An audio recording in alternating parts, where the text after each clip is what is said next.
there's one current issue that unites us in this House, is that we need the state to deal decisively with the extortion gangs that are terrorizing communities across the country. From Limpopo west to Western Cape, rural and urban communities live in fear. That we as elected officials are discussing this matter for the second time this week is proof that we see this as a priority that is taken seriously. But we must spring into action because South Africans are not safe. We are all tired of these violent and opportunistic criminals who stalk every part of our social and economic life. Schools, businesses, medical practices, pensioners, construction sites have all been captured by these gangs. Our right to live in a safe country where we can walk the streets without fear is being undermined by these criminals. The time for us as Parliament behaving like commentators must come to an end. We are lawmakers and we must provide oversight. We cannot lament weak laws that favor extortionists whilst criminals take over our country. We must act and change them. It needs to be done. Where the laws are sufficient but not effective, we must call on government officials and the executive to account before us and the people of South Africa.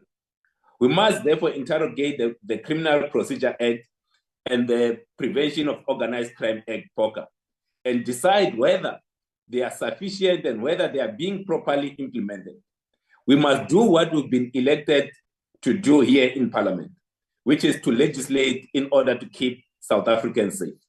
Whilst the motion and the intent of the motion, it's in the right direction. Ourselves, we believe that the Portfolio Committee on Police, which has just been established, together with the Portfolio Committee on Justice, can effectively deal with this matter. We do not believe that an ad hoc committee will adequately deal with this matter, and that this particular work that is being asked by this motion needs to be sent to the Portfolio Committee on Police and the Portfolio Committee on Justice so that we can get these criminals in jail.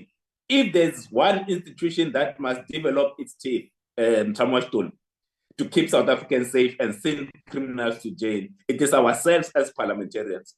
We can no longer just abdicate our responsibility in changing the laws, give the necessary teeth to the police and the judiciary so that the extortionists and criminals can be sent to jail and South Africans are kept safe.